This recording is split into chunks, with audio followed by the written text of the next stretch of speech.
Welcome back, everyone. Today we'll be discussing how to set goals and objectives for our respective departments. Right.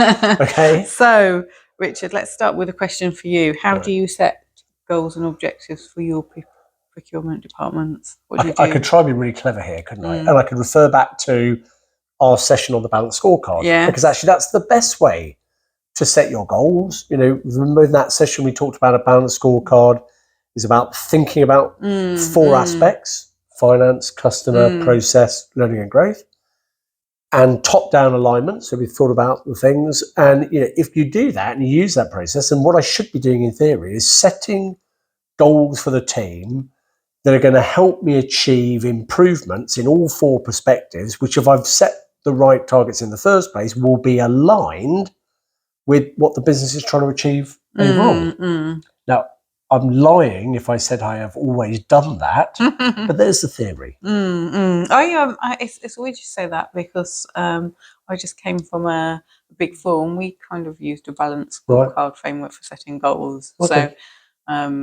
So we had goals that were set against practice development, business development, corporate responsibility, people, and managing your team. So you had I guess boxes to put different types of goals in. So I can imagine what you're saying. Imagine what I'm saying, even if not quite believe that I've actually ever done it. There's a degree of truth in that. But I mean, I think, for me, that key word is alignment. Right? There's no point in having goals if they're not aligned. I mean, what is that? Would you concur? I would concur. You would that, concur. Yes. Okay, all right. So, all right, and I guess there's another big thing, of course, which is it's all very well having goals, but you've actually got to measure whether you're delivering on them. Yes. And I guess, my challenge has always been, it's a bit like me when I'm doing my training for a marathon, right? I will set a training goal of running 80 miles a week, running 6 times a week, doing weights, doing hill sessions, all the rest of it. I can tell you now, never, ever, ever happens.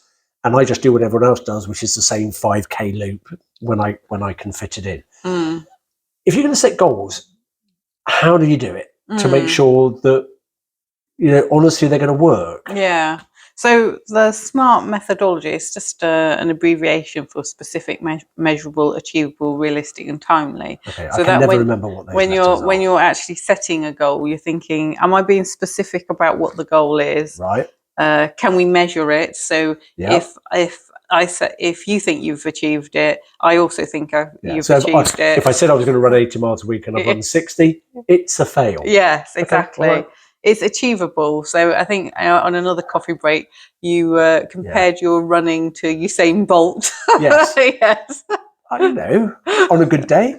But no, achievable. I can't run 80 miles a week. I haven't got time to run 80 miles a week. So why set it as a target, which I then fail against? Yeah. And then also timely. It's no point saying, next week you're running a marathon and you need to do it in 3 hours because you wouldn't have had time to prepare. Okay, but you may have just actually described every single marathon preparation I've ever done. So maybe that's what went wrong as well. But seriously, I know everyone gets hung up. I get hung up on sort of these kind of management abbreviations, but actually the SMART methodology is a really good one because if you do it right, it should make you think about, is this goal the right thing to do? Am I being realistic? Because, it's joking aside, not involving running or anything else, but if you set a bunch of targets for your team and they fail the achievable, realistic and measurable, no one's going to win from that, are they? So let me talk through an example, and we'll use it to link to corporate strategy and the balanced scorecard methodology you discussed. So let's say at a corporate level, we've decided that we need to improve our optimization of working capital. Yeah. So we've set that as a high level target that we want to release so many, let's say million, let's assume it's a big company, of cash tied up in working capital. Now, in the balanced scorecard, that will come under the financial bit of the scorecard. Now, let's say that scorecard is now cascaded down into the different alignment departments. Bit we talked about. Yeah.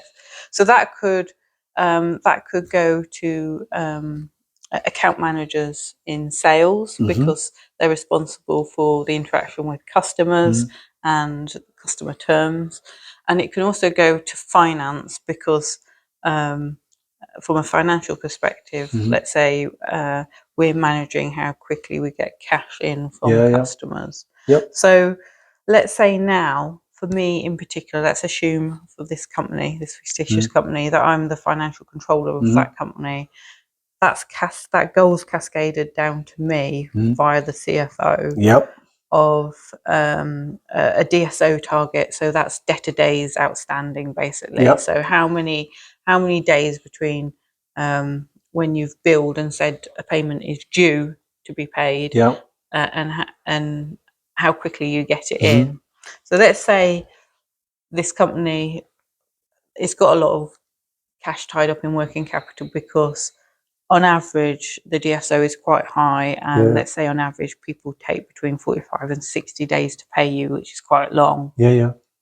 Now, a specific, measurable and achievable goal for me as financial controller might be to reduce, let's say debtor days from an average of 45 days to 35 days over the course of the year. And it's still not 30 days, but I've got the whole year to look through all the debtors, see which ones are paying late, discover the root cause, speak to the sales team, put processes in place speak to procurement, because if that smart, timely, you give us enough notice, we can start putting it through in contracts, negotiations. So that's on the accounts payable side. Exactly.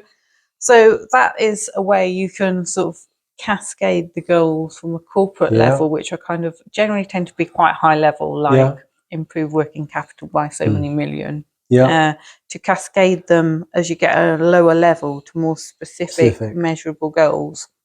Super cool.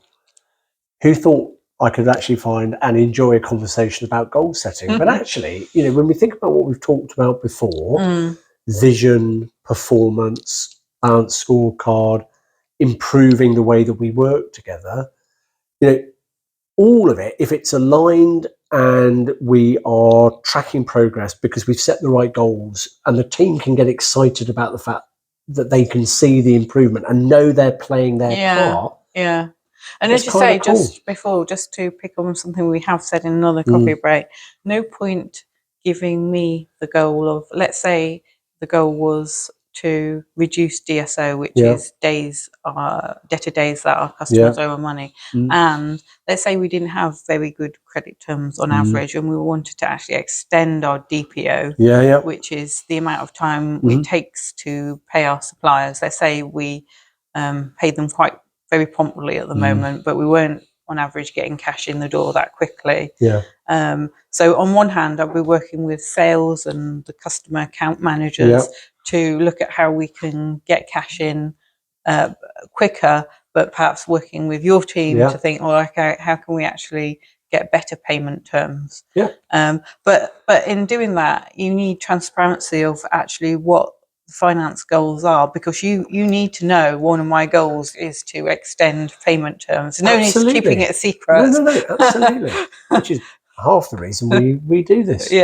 How cool is that? We actually found something we agree on. Brilliant. Great chat.